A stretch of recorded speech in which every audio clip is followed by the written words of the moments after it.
नमस्कार दोस्तों, स्वागत है आप सभी का आज की क्लास में। आज की क्लास इंग्लिश की होने वाली है, तो चलिए स्टार्ट करते हैं। आज का पहला क्वेश्चन है, what is the main purpose of poetry recitation in a language classroom.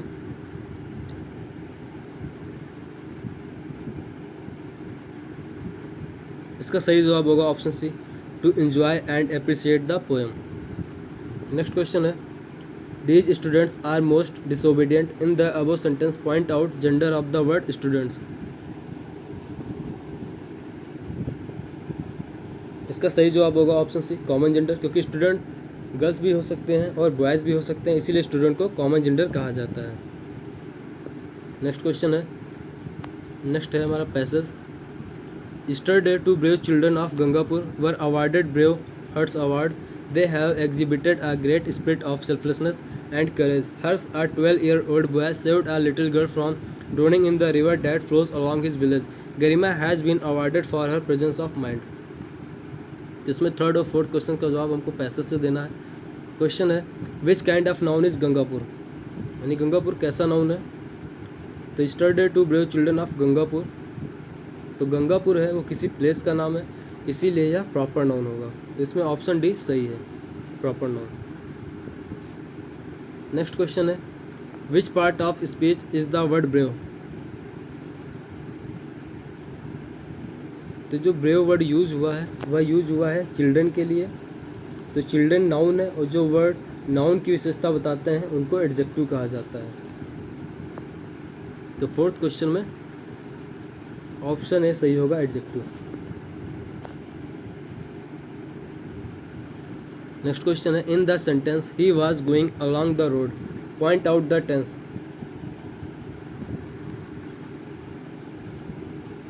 इसका सही जवाब होगा ऑप्शन है, पास्ट कंटिन्यूअस। ही सब्जेक्ट और इसमें वाज वर्ब का यूज हुआ है और उसके अलावा वर्ब की आईएनजी फॉर्म है, तो इसीलिए यह पास्ट कंटिन्यूअस होगा। नेक्स्ट क्वेश्चन है, choose the correct meaning of the following. To bring to light, option है to reveal, to conceal, to appeal, to praise. तो टू ब्रिंग टू लाइट का मतलब होता है प्रकाश में लाना या उजागर करना, और टू रिवील का मतलब भी होता है प्रकट करना या उजागर करना। तो ऑप्शन ए सही है, टू रिवील। उसके अलावा जो टू कंसील है इसका मतलब होता है छिपाना, टू अपील का मतलब होता है अनुरोध करना, टू प्रेज का मतलब होता है प्रशंसा करना। नेक्स्ट क्वेश्चन है, which of the following is in possessive case. इसका सही जवाब है ऑप्शन डी, माइन, क्योंकि माइन मीन्स होता है मेरा और यह एक पजेसिव केस है। नेक्स्ट क्वेश्चन है, state the part of speech of the underline word. He looked above in the sky. इसका सही जवाब होगा ऑप्शन डी, एडवर्ब, क्योंकि जो अबव है वह लुक्ड की विशेषता बता रहा है, लुक्ड को मॉडिफाई कर रहा है, और लुक्ड क्या है, वर्ब। तो ऐसे वर्ड जो वर्ब की विशेषता बताते हैं उनको एडवर्ब कहा जाता है। नेक्स्ट क्वेश्चन है, find out the grammatically correct sentence.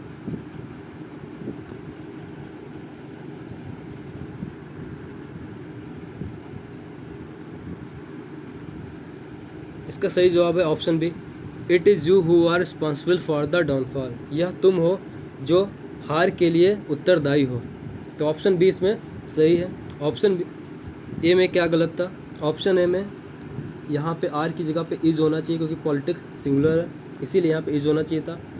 Option C में क्या होना चाहिए था, I you and he is a good friend, इसकी जगह पे होना चाहिए था यू, ही एंड आई। तीनों पर्सन्स के प्रोनाउन का प्रयोग एक साथ करना हो तो 231 के क्रम को फॉलो किया जाता है, यानी पहले सेकंड पर्सन, फिर थर्ड पर्सन और फिर फर्स्ट पर्सन। और इसमें क्या एरर था, Ganga is a famous river of India, तो गंगा के पहले आर्टिकल द का यूज करना चाहिए था इसमें। नेक्स्ट क्वेश्चन है, find where the error is in the sentence.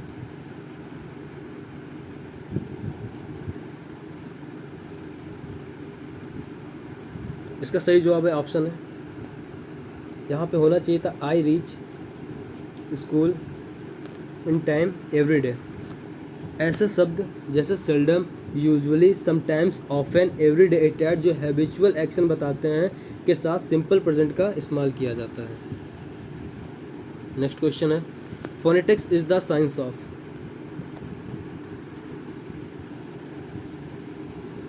इसका सही जवाब है ऑप्शन है साउंड्स। फोनेटिक्स का मतलब होता है ध्वनि विज्ञान और साउंड्स का मतलब भी होता है ध्वनि, तो इसलिए ऑप्शन है सही है। रीडिंग का मतलब होता है पढ़ना और प्रोनाउंसिएशन का मतलब होता है उच्चारण और राइटिंग का मतलब होता है लिखना। नेक्स्ट क्वेश्चन है, choose the synonym for the following word consequence.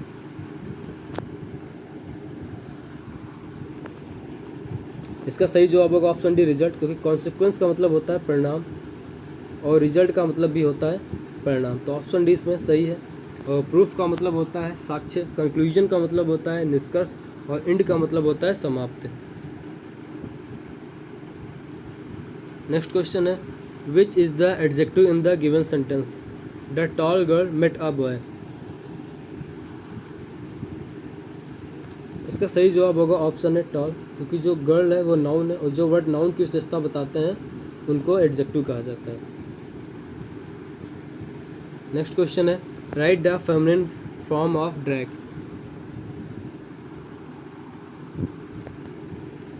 इसका सही जवाब होगा ऑप्शन बी डक, क्योंकि ड्रैग का मतलब होता है नर बतख और डक का मतलब होता है मादा बतख, तो ऑप्शन बी इसमें सही है।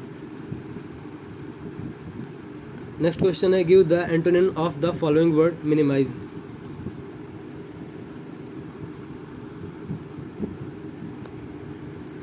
तो इसका सही जवाब होगा ऑप्शन है इन्हेंस, क्योंकि मिनिमाइज का मतलब होता है कम करना और इन्हेंस का मतलब होता है वृद्धि करना। और डाउनफॉल का मतलब होता है पतन या हार, रिड्यूस का मतलब होता है घटाना और स्लैश का मतलब होता है कड़ी आलोचना करना। नेक्स्ट क्वेश्चन है, a verb which does not take an object is. तो ऐसी वर्ब जिसमें ऑब्जेक्ट की आवश्यकता नहीं है उसे क्या कहते हैं, उसे इंट्रांजिटिव कहते हैं, ऑप्शन इसमें सही होगा। नेक्स्ट क्वेश्चन है, if I space a fish I would swim.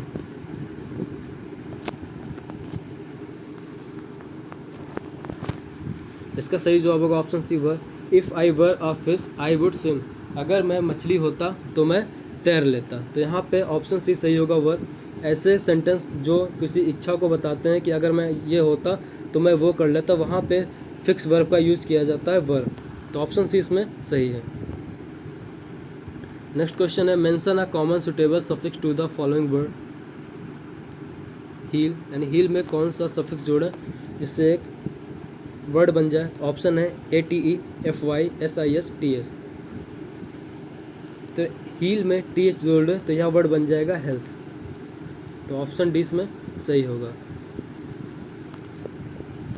Next question है, identify the type of verb in the given sentence he slept. इसमें बताना है कि यह कौन सी वर्ब है।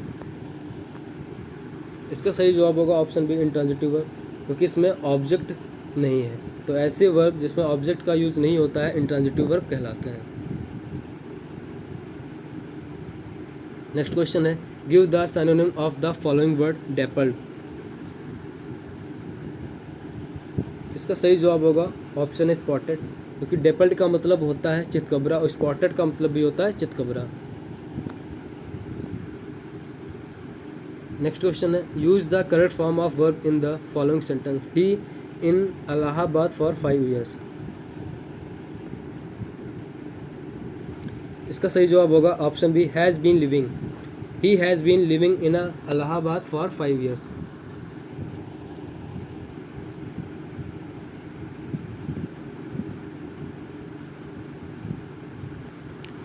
Keep the ball rolling.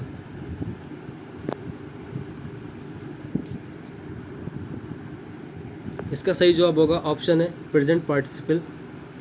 तो यह दिखाता है कि एक काम जो अभी पूरा नहीं हुआ है और अगला कार्य होने वाला है। बॉल रोलिंग यानी बॉल को घुमाते रहना, तो यहाँ पे एक काम होगा फिर से अगला काम करना पड़े तो वहाँ पे प्रेजेंट पार्टिसिपल का यूज़ होता है। नेक्स्ट क्वेश्चन है, choose the correct pronoun to complete the following, this book is space and that one is mine. इसका सही जवाब होगा ऑप्शन सी योर्स। यह पुस्तक, this book is yours and that one is mine, यह पुस्तक तुम्हारी है और वह मेरी है। नेक्स्ट क्वेश्चन है, all glitter is not gold, इसका सही जवाब होगा option B that. All that glitter is not gold. हर चमकती चीज़ सोना नहीं होती है। तो किसी भी वस्तु के लिए डैट रिलेटिव प्रोनाउन का यूज होता है।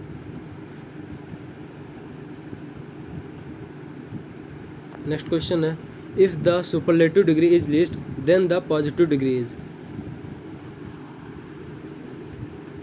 इसका सही जवाब होगा ऑप्शन है लिटिल, क्योंकि लिस्ट का मतलब होता है सबसे कम और लिटिल का मतलब होता है कम। तो ऑप्शन ए इसमें सही है। नेक्स्ट है poem night. The sun descending in the west, the evening star does shine, the birds are silent in their nest and I must seek for mine, the moon like a flower in heaven's high bower with silent delight sits and smiles on the night, farewell green fields and happy groves where flocks have took delight, where lambs have nibbled silent moves, the feet of angels bright unseen they pour blessing and joy without ceasing on each bud and blossom and each sleeping blossom. They look in very thoughtless nest where birds are covered warm, they visit caves of every beast to keep them all from harm. If they see any weeping that should have been sleeping, they pour sleep on their head and sit down by their bed. अगला question है, the evening star rises when. यानी star कब rises होते हैं? तो इसका सही जवाब होगा the sun descend in the west. जब सूर्य अस्त होता है तो इवनिंग स्टार राइज होते हैं। नेक्स्ट क्वेश्चन है, हेयर बोआ रिप्रेजेंट। ऑप्शन है a potted plant, option B a framework that supports climbing plants, option C a bouquet of flowers, option D a flower vase. तो poem में bower word use हुआ है। The sun descending in the west, the evening star does shine, the birds are silent in their nest and I must seek for mine, the moon like a flower in heaven's high बोवर।